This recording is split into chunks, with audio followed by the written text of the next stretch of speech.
Bismillahirrahmanirrahim. Assalamualaikum warahmatullahi wabarakatuh. Perkenalkan, nama saya Reija Siti Awaliyah dengan nomor pokok mahasiswa 240621210172. Di sini saya akan memaparkan materi dari ilmu pendidikan Islam tentang Al-Quran sebagai ide dasar dan pengembangan pendidikan Islam. Yang saya hormati dosen pengampu Dr. Haji Hilda Aini Syifa MAG dan Dr. Haji Neneng Nafisah MSI MAG. Alhamdulillahirabbil alamin wa bihi nasta'in wa ala umuri dunya waddin wassalatu wassalamu ala asyrafil anbiya'i wal mursalin wa ala alihi wa sahbihi ajmain amma ba'du. Al-Quran sebagai ide pokok. Yang pertama, definisi dasar ilmu pendidikan Islam. Dasar merupakan landasan untuk berdirinya sesuatu. Dasar pendidikan Islam didasarkan pada falsafah hidup umat Islam. Sistem pendidikan Islam tersebut dapat dilaksanakan di mana saja dan kapan saja tanpa dibatasi ruang dan waktu. Sedangkan dasar dari pendidikan Islam itu yaitu adalah tauhid. Dalam struktur Islam, tauhid adalah ajaran yang sangat fundamental. Yang kedua, dasar pendidikan Islam. Pakar pendidikan Islam membagi sumber atau dasar nilai yang dijadikan acuan dalam pendidikan Islam. Acuan dalam pendidikan Islam itu ada tiga, atau dasar dari pendidikan Islam itu ada tiga. Yang pertama Al-Quran, yang kedua As-Sunnah, yaitu As-Sunnah itu hadis, dan yang ketiga ijtihad. Oleh karena itu, dasar pendidikan Islam harus berpedoman pada dasar hukum Islam itu sendiri, yaitu Al-Quran dan hadis.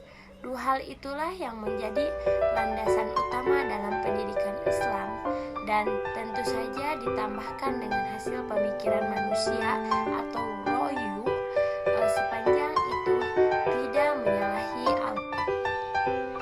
Yang ketiga yaitu Al-Quran. Al-Quran merupakan petunjuk yang lengkap, pedoman bagi manusia yang meliputi seluruh aspek kehidupan manusia dan bersifat universal. Jadi, Al-Quran adalah wahyu Allah yang diturunkan kepada Nabi Muhammad melalui malaikat Jibril sebagai petunjuk bagi manusia. Yang keempat, sebagaimana dalam surat An-Nahl ayat 74, sebagaimana yang ada di PowerPoint slide ketiga, bahwa Al-Quran itu petunjuk yang sangat lengkap. Dan di sini terdapat surat An-Nahl ayat 74 yang artinya, dan kami tidak menurunkan kepadamu Alkitab atau Al-Quran ini melainkan agar kamu dapat penjelasan atau menjelaskan kepada mereka apa yang mereka perselisihkan itu, dan menjadi petunjuk bagi umat dan menjadi petunjuk rahmat bagi kami yang beriman. Yang kelima yaitu Al-Quran memiliki perbendaharaan luas dan besar bagi pengembangan kebudayaan umat manusia. Ia merupakan sumber pendidikan yang paling lengkap, baik itu pendidikan sosial, moral, spiritual, material, serta alam semesta. Dan yang tadi yang dijelaskan di PowerPoint bahwa Al-Quran itu merupakan sumber pendidikan yang paling lengkap. Di Al-Quran juga menjelaskan akidah atau tauhid, ibadah, akhlak, hukum, sejarah, cara keholifahan, dasar-dasar ilmu baik ilmu sosial dan ilmu pendidikan, dan masih banyak lagi yang dijelaskan di dalam Al-Quran. Di sini saya akan memberikan satu contoh yang telah saya ketahui atau saya baca pelajari. Ada Maurice Bucaille. Di sana dia adalah awalnya Kristen dan ia tertarik